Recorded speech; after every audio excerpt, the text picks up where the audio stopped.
All right, guys, I'm gonna level with you on something, and that is I absolutely hate Telecasters. I just think they are the most boring guitars of all time. Now, this one might be the one exception. This is the Zebrawood Bad Cat DIY Telecaster kit, and if you guys saw my review on this, you know that it's pretty much good to go out of the box with the exception of some much needed fretwork.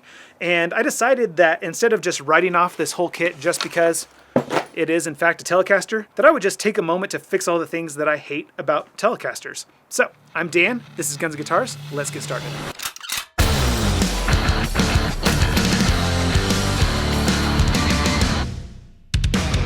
Alright guys, so here's the plan. We are going to make this a Nashville Telecaster. Basically, I wished that Bad Cat had sent me their Zebrawood Strat kit, and since they didn't, I'm gonna make this into a sort of Strat guitar. So that's the first thing that we're gonna fix, is we're just gonna add some more tonal options to it. You can see I've already had some fun testing out some different stain and dyeing techniques, and I think I have a good idea of what I wanna do.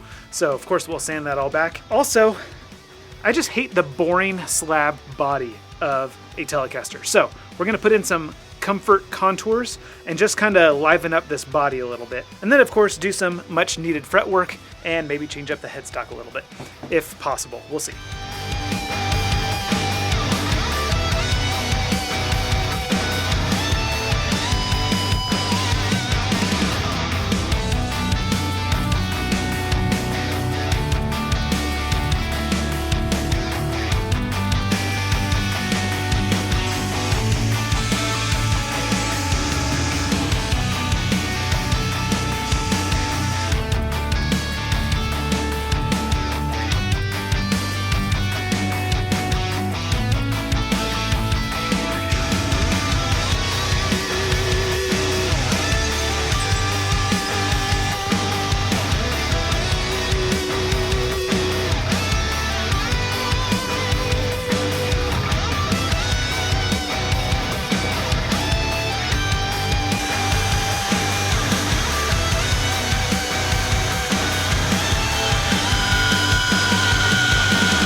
And to do the comfort carves, just got an angle grinder with an 80 grit sanding flat disc.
Using the orbital to round the edges really brought out a lot of character in this Zebrawood. I mean, look at that, especially like over around here.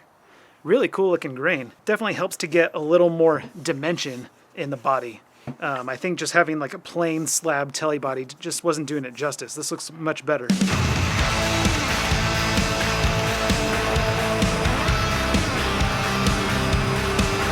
So in my stain and dyeing experiments with this Bakelite Zebrawood, I found that it actually takes both water-based dyes and oil-based stains very well. Now to get the color I wanted, I started out with just one coat of cherry red RIT dye. And as you can see, this actually looks really good, but it's just a little bit too comic book Deadpool looking for me. What I really want is a guitar that from a distance looks black or really dark brown, but once you get up close, you're like, ooh, crimson red tiger stripes.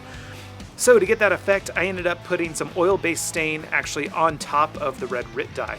And I had to experiment with a few different mixtures to get the color that I wanted. And I finally landed on 4 parts Minwax Sedona Red and 1 part Minwax True Black. So that's 2 full capfuls of the Sedona Red and then 1/2 capful of True Black.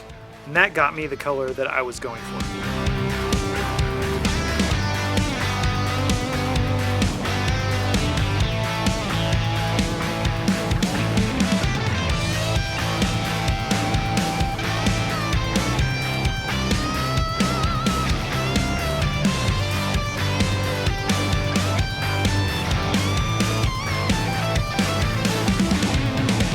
Alright, so in my video on the best hand rub guitar finishes, I was super impressed by this shellac and I definitely want to use it more.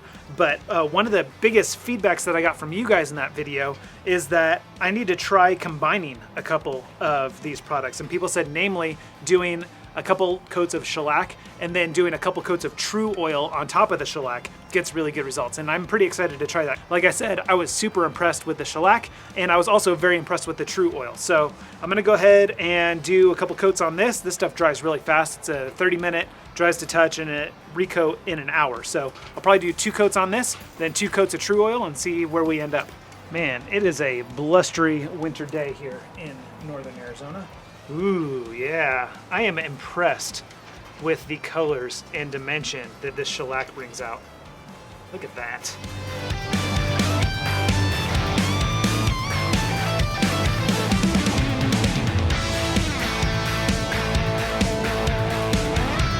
All right, so I'm gonna take these into my motorhome to dry for 30 minutes or so because it's way too cold out here for it to properly dry. All right, here we are, half hour later. We are dry to the touch, not ready for another coat, but we can flip it and do the other side.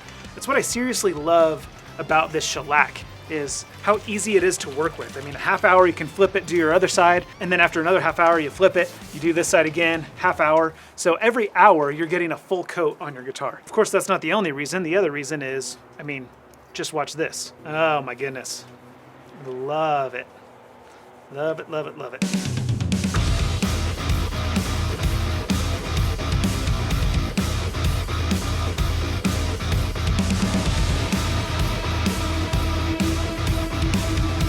Another half hour later, we're dry to touch, so we'll just flip it and do another coat on the back and sides.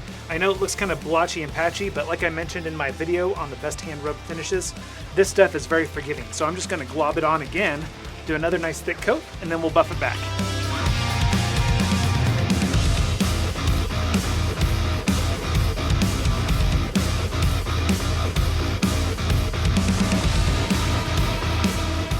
Two coats on the back.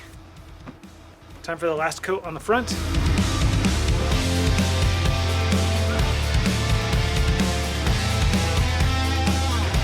We got 2 full coats front and back. So I'm gonna go ahead and start buffing out. You can see in the light the sort of streaks and stuff that are left by the rag. So we're gonna buff all those out to just a nice little satin sheen before we jump to the true oil.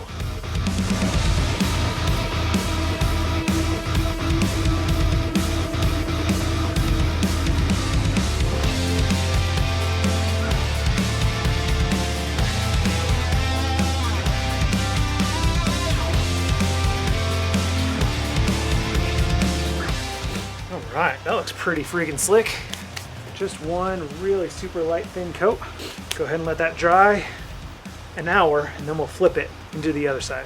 Alright, well unfortunately that winter storm kind of threw a wrench in my plans because it started raining so hard that I couldn't finish the way I had planned to. So I actually ended up putting the top coat on inside my motorhome late last night, but I didn't get both coats on the way I had hoped to because I was really hoping to just do some fretwork and some assembly today and have my guitar completely finished. But since I live in a motorhome and my workshop is outside, this is probably just where I'm going to have to leave you today. I'm just going to buff out this first coat, put on a second coat, and then call it good. So if you want to see this guitar completed, make sure you're subscribed because that video will be uploaded next week. All right, I'm Dan, this is Guns and Guitars, and I will see you in that next video.